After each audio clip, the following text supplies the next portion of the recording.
So hi, my name is Shonta Brandt-Larson and welcome to Motherhood Unplugged 2.0. The summit, as you know, is really very much about 5 years worth of research which connects success in adulthood to childhood. And there were two things. One was the mother and the impact that we make in society and the impact we make to our children. And two was sense making, so the kind of activities that we do with our children. And the key purpose of the summit is to bring major influencers together in things like health, policy, time, productivity, different pieces. And that really leads me to one of the key influencers we have today, which is Chris Brown, who is the co-president of the Brady organization, or Brady Campaign. And I can't think of anything more pivotal at this point in time in terms of policy, which is gun control. We've had several major events, and I would say actually we're even desensitized to a lot of the gun pieces that have gone in the press, whether it be Las Vegas, and we're seeing them on a daily basis, and often we're just kind of filtering them now. So from a piece of motherhood and childhood, the kind of world and society that we want our kids to grow up in is why we have Chris here today. And Chris herself, we actually know each other from Switzerland, so she's lived in many cultures, and she has many different strings to her bow and is very passionate about activism. So those are the reasons why we're interviewing you, bringing you to the conference today, Chris. So welcome. Thank you, Chantal. It's such a pleasure to be here and to be interviewed by you. So I think actually your cause, normally we start off with what do you love most about being a mum, but I think your cause, I would really like to understand from you first, why the Brady campaign, because I know you moved from the corporate world to the Brady campaign. Why are you so passionate about that yourself? Sure, thank you. Well, as we had discussed earlier when you and I were talking about what you're doing and how I ended up back in the nonprofit world after a long time in a career where I was a lawyer, both for companies and then in private practice as a litigator, really it comes full circle for me. I was, after college, on a congressional campaign where the person who was running against a 20-year incumbent. He had no real chance of winning. And those of us who were 20-somethings at the time who worked on the campaign really had this belief that if we could work long enough and hard enough, we could get him elected. And we could convince voters in this district of about 500,000 people to elect him. And indeed, that did happen, as my mother, who was a long-time political person and candidate for office unsuccessfully, told me, it's rare that you get that kind of success at the start. Don't think that it's always like that. And I knew from experience that it wasn't. But it was one of the best moments in my life. As I've told many people, I earned $500 a month, and probably I wouldn't have even had to have been paid for the job. I worked on Capitol Hill then for about 8 years when the first bill finally passed that set up our nation's background check system. That's the system that stops dangerous people, or is supposed to, from getting guns, named after Jim Brady, who was the press secretary for Ronald Reagan and was shot at the time, and then devoted the rest of his life to actually getting this bill passed. It took 6 years and 7 votes, and I was there when it passed, always hugely impressed with him, what he was able to accomplish, and how important this is for our society, where gun deaths in America cost 38,000 lives a year and 100,000 more for people who are shot but survive and have really astronomical bills. So the impact on our society of gun violence is huge. When I lived overseas in Switzerland, I thought a lot about what I might do after I left the corporate world. I was the general counsel for a company when I lived there. And I thought, if I move back to the United States, I'll probably move back to Washington, D.C., and I want to do something that makes a difference for my girls. I have a 16, 13-year-old, and I want to do something that's important in the sense of solving a real problem. And to me, the issue of gun violence when I lived overseas was one that came to the fore over and over again, because I would be asked by everyone who had an interest in America, loved being there, what is up with guns? And that's what I It's a thought. good question. And what do you That's a say really to them? good question. And what do you say to Figure it them? out. I would say, we have a Second Amendment in the Constitution that's been interpreted in a manner that's probably not consistent with what the founders meant when they said guns are necessary for a well-regulated militia. So it's been turned around, and it's the influence of gerrymandering, which is how you draw congressional districts in the United States, where we have people running for these districts who don't actually reflect on the issue of guns what the constituents really want, because 93% of Americans believe that we need better gun laws. You find few issues in politics where there's more agreement. The problem is you have very marginal candidates on this issue who end up getting elected. So I wanted to come back and use my policy experience, my political experience, and my grassroots experience to try and make a difference on the issue, and I'm convinced that over time we actually can, but it will take a lot of work. Wow. Okay. And it was interesting. So we're going to go into the interview in a minute, the bulk, but it was interesting because when we spoke the other night, it was just when a number of new candidates had kind of taken seat. And I remember when the Women's March happened after, the presidency, we had the Women's March. And you really start to see, hopefully, a sway of people becoming more active, or like you, looking at this real issue, this real problem that we have, and thinking, what can we do to solve it? Yes, exactly. So I'm going to come into the main piece, and we will actually come back to that because I know you're very passionate about it. But what do you love most about being a mum, Kris? I think it's a really hard question to answer in a short period of time, but if I could distill it, I was an only child, and I was always incredibly close to my mother, but wished and requested, if I'd known the difficulties I myself would have bringing two children into the world, I might not have demanded it so strenuously, but always wanted a sibling. So for me, having children and having two girls as I do is just an amazing experience of having your heart sort of removed from your body. Yeah. Watching it walk around, and two distinct people who could not be more different. As I say to many of my friends who are moms, how can anyone honestly argue nature versus nurture when you see two children, both conceived from the same parents, who are so fundamentally different?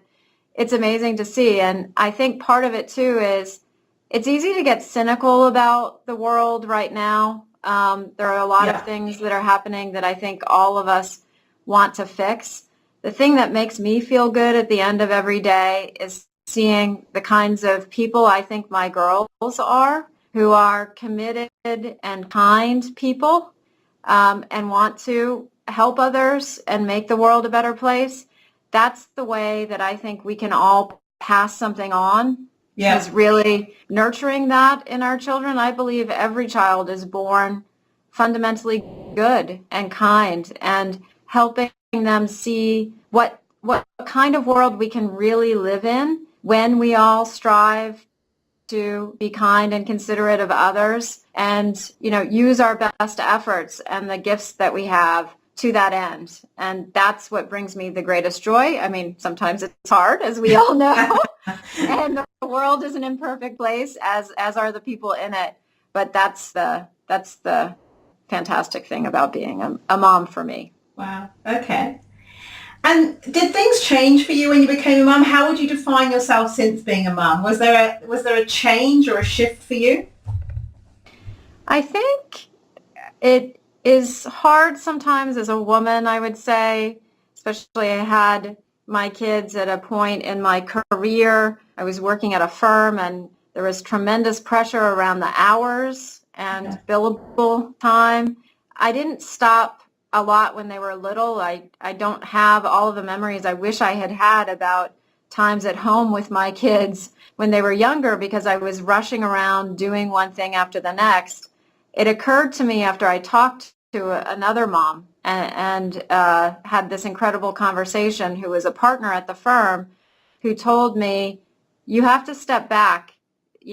the minutes are long being a mother, but the years are short, and it goes by in a blink of an eye. That part of it I really did take in, and it's part of the reason why I switched to being in-house initially from law firm life, and it's another reason why I switched to doing nonprofit work. I can't say that the hours are better, but being able to engage my kids with what I do, having them now have a political consciousness, and understanding, I guess, over time how important it is for us to engage with our children at their level and have conversations with them about the kind of world they want and what they can do to make it better. I think my consciousness over time has really been raised about that. And in a way, I suppose I'm a more activist mother than I would have expected years ago, because I see the importance of really talking with kids about that, to empowerment, to making them feel that they can be active and that their voice actually matters. So much of technology makes them feel like just interacting with someone through their iPhone is the same thing as talking, and it's not. We know that. And so part of what I really am trying to do is shape their thinking around these things that I think are important in a more activist way as a mom than I would have expected, let's say, a decade ago. Okay. And what other challenges do you face? I mean, you mentioned some, which was, time, because working in a firm where your billable hours, I understand that, is quite intensive. What were the other challenges that you faced in this transition that you made to kind of go from, you've got in-house, but then you've also got this purpose-driven, you're working for not-for-profit. What were the challenges that you faced in that transformation of yourself, actually, as a mum? I think the biggest challenge for me, and I'll be very honest about it, it's hard even now, and it's a struggle I have to make, is cutting off where I'm going to spend my time and allocating more time for my kids, because these jobs can be very demanding, and what we are doing obviously is important and can seem even more important to some extent at that moment in time than whatever small thing our child might need. And so sometimes what I found is I would put off making the call to the guidance counselor or following up with whatever sports team needed to have the sign up. Too often that falls on moms.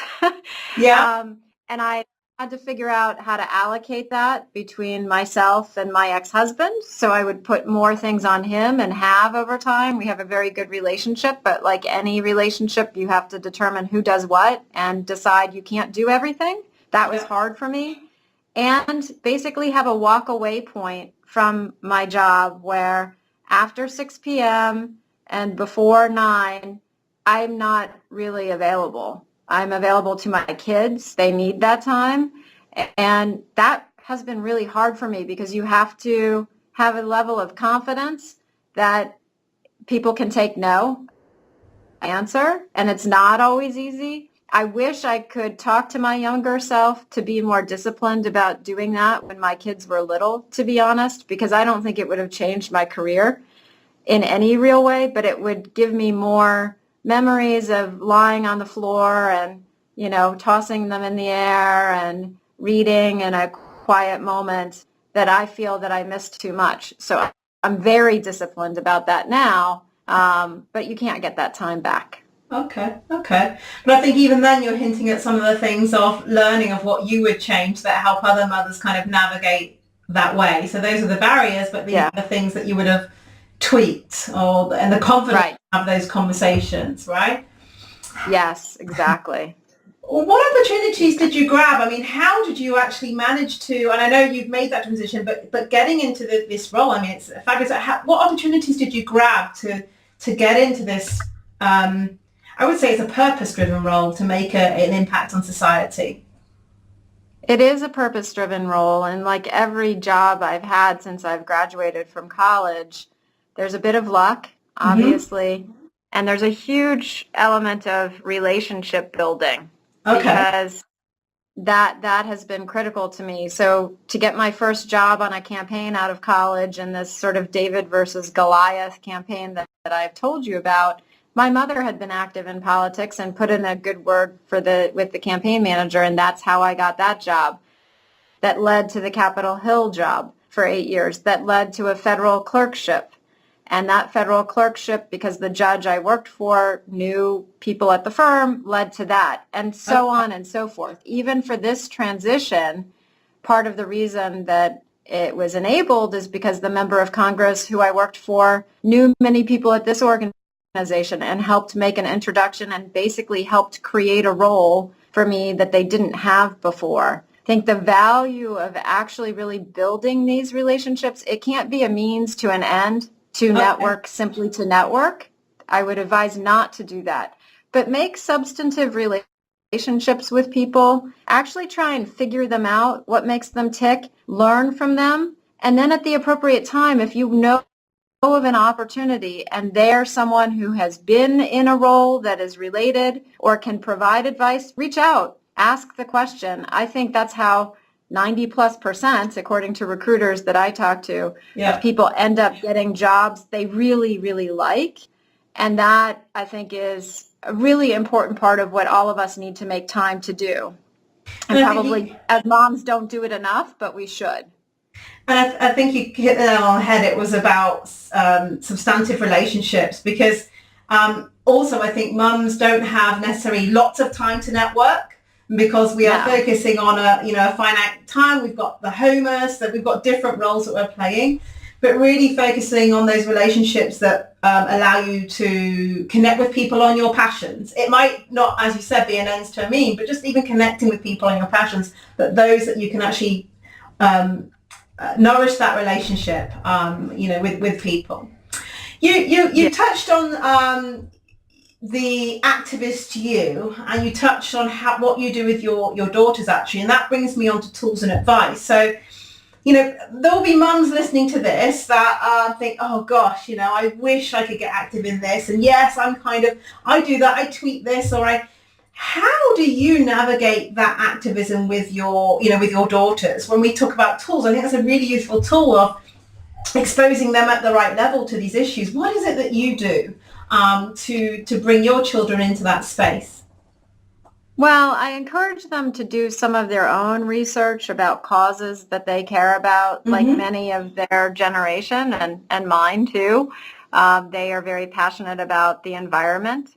And so I ask them to take a look at the organizations that are focused on this, many of which are community-based and will have, for example, cleanup days on the weekend, and be happy to have volunteers who are my girls' ages to participate. I want them to steward this a bit on their own, because that gives them a sense of confidence and also gives them the kind of skills that they need to find the next job. I think as moms, especially with the demands on our time, what we should be doing is more or less exactly the same.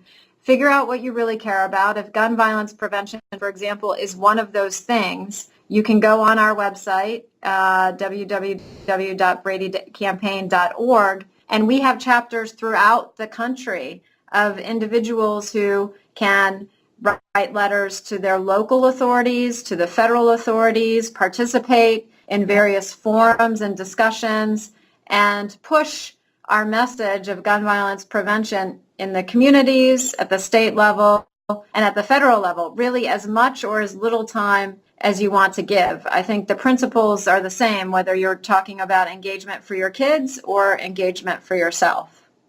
So it's kind of do research and find out where you can make an impact and encourage them in that.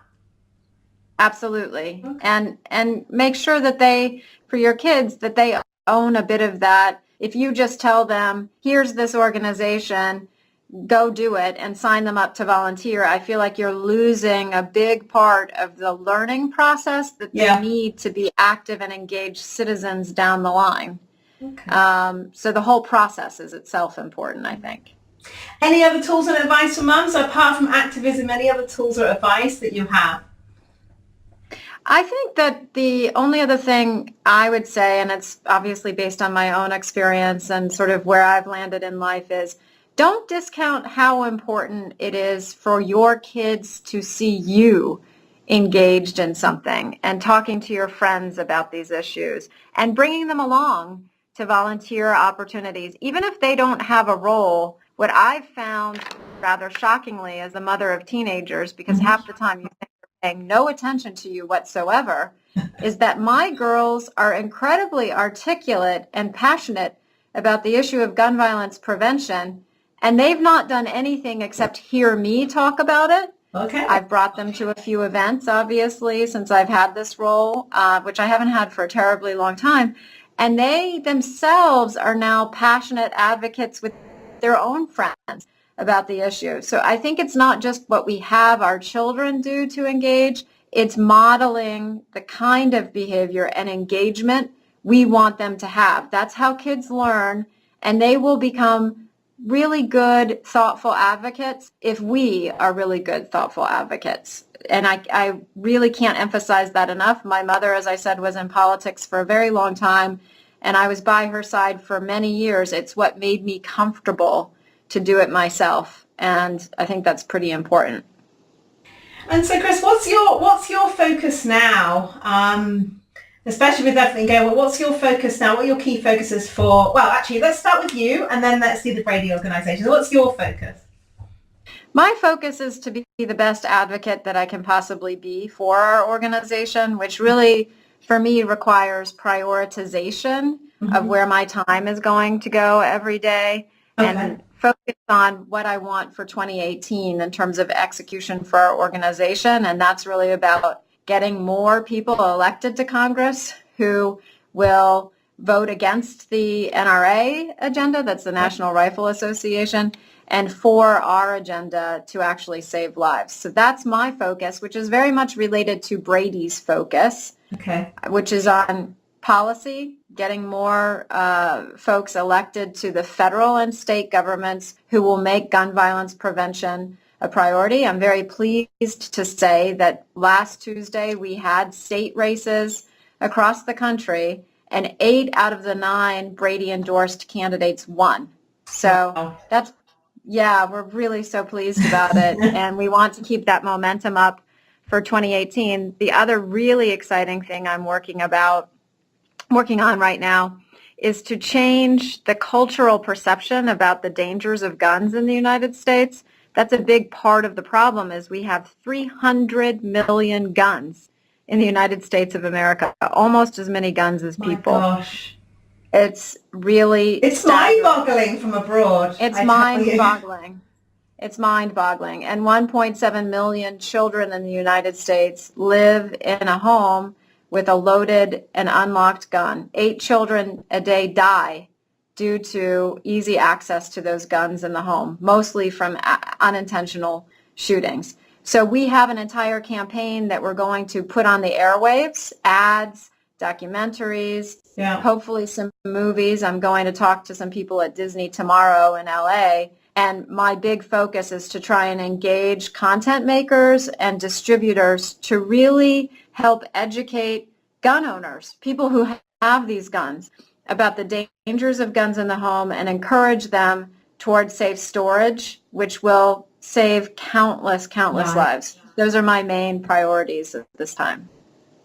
Is there anything stopping you? And actually, usually mums are going, no, but I know this is just such, actually, also watching it from abroad, I can see there's the whole complexity. Otherwise, if we could fix it overnight, it would be done, because you have so many deaths. But what do you see the major barriers as being? Now, I know you're overcoming them. You're getting people in seats. I think meeting with Disney and having the content owner, people with content, is great. But what are the key barriers that are stopping you? Well, there are 3 key barriers that are challenges, not that we overcome them, but they're real challenges, and we have to acknowledge it. The first is NRA money. National Rifle Association contributed $30 million to have Trump elected to the White House. They were his single largest contributor, and they contributed very significantly to other races. So we have to find a way to actually influence the 2018 elections to get some of those people who, no matter what, no matter how sensible the legislation is that's being offered, they will oppose it because the NRA has given them so much money. That's a key objective. The other is to really influence people's thinking about this through their gut. We have spent so long in this movement articulating why we're right? And we really do have justice on our side. The problem is, for people in rural parts, and Switzerland isn't that different from this. I know the gun culture a bit, having lived there. A gun is associated with a lot of good things for them. And their perception of the gun is that it is central to their home. You can't have a conversation with individuals who have that view with a judgment that that gun is a bad thing, because they will simply turn you off and you won't be able to have a rational conversation with them. If we're going to actually change the landscape of gun violence in this country, we have to have a conversation where we reach out to people who own guns without judgment and with an understanding of why they bought that gun, why they brought it into their home. That's what we're working on right now. We've finished significant market research, and we want to alter, it's quite simple, alter the perception of the risks of guns in the home, because 63% of Americans today believe that a gun in the home makes them safer. That's up from 47% a decade ago, entirely due to NRA advertising. So our campaign that we're working on with the ad content and the movies and the script integration is trying to get at our movement's version of designated driver or secondhand smoke. In other words, giving the name to the kind of unintentional injuries that happen with guns and starting a conversation about it. Because before designated driver, no one actually volunteered to be the person who didn't drink. Now, with my girls, an understanding in the culture is, of course, everyone in the United States does that. You're considered, a pariah in a sense if you don't. Same with secondhand smoke. That's why you don't find restaurants anymore that allow smoking in the United States. All of that changed because of advertising and the media, and that's where our focus is. We want to reach people in their living rooms. Okay, powerful. Yeah. And so coming to your children now, one of the things my research showed was when we take sense making, so what we expose our kids to, what we play with our kids, what we do with our kids, and you've mentioned activism, but what experiences do you want your kids to have that grow them and help them make sense of the world? And I guess actually they've already been living in different parts of the world as well, because they lived in Switzerland for a while. But what experiences do you want your kids to have that help them grow into these fully fledged adults and make sense of the world? Well, that's a really good question. I think for me, living abroad was not only professionally something I wanted to do, but probably I would have put the experience for my children even above what I wanted for myself professionally. Inherently knowing how much I had grown through travel, through exposure to different ideas and different ways of thinking. What I found most profound about living abroad, and in my case, Switzerland, but I think it's true anywhere, is that it caused me to think about my culture much more critically than I had before, and understand the experience of being an immigrant, of being different, and being viewed in this culture in Switzerland as maybe not as intelligent or not as articulate as I am in the United States. And this isn't professionally, obviously, because I had a certain role within my company and we all spoke English, quite frankly, there. But when I was doing transactions in Switzerland, in the markets, in, various government agencies to get licenses, I could not speak the language at better than a third or fourth grade level. And that's being generous to myself. And I knew I was being judged for that, just as so many Americans now harshly criticize and judge people here who are coming to America simply to get a better life. That's the bottom line. And I wanted my girls to understand, without me having to tell them, that is everyone's experience. That's the human experience. that is living life. And I think they have, because of that experience, they experience the exact same thing, although, of course, they could speak the language much better than I because they're young, and that's when they learned it. They understand that there is no inherent right to any particular person for a certain kind of life, a certain kind of status, a certain kind of influence in the world. All of that, if we're being fair to one another, should be earned, and we should live in the kind of society where people, regardless of where they come from, regardless of the color of their skin, regardless of their gender, have an opportunity for that. And I think my girls, because of living abroad, they are those kinds of people, and they seek out similar kinds of people with experiences beyond just the small area in which we now live, who have a more broad and open mind toward the world. And that's what I want for the girls. I try and seek out as many experiences as I can. None is more profound in giving me satisfaction that I've given them an opportunity to think this way and experience this way than having lived abroad. Okay. And so then, last two questions. What's the one thing you would do and go back and tell pregnant you to know before becoming a mum? You actually mentioned some stuff earlier, but if you could go back when you're pregnant before the first child, what would you go back and tell yourself? Don't worry so much. Don't sweat all of the details or be overly concerned about, what they're wearing outside of the home, or not that I ever really was, but, you've got this, you know how to do it. What you really need to do is make sure that you are spending enough time savoring the experience, really enjoying life with them, because that's what's going to shape who they are and how they see the world. It's not, all of the details about whether they got a bath every single night when they were supposed to, or whether their hair is actually meticulously brushed. Who cares? It's really the quality time that you spend with your child, and I would have carved out even more time for that than I did. Okay.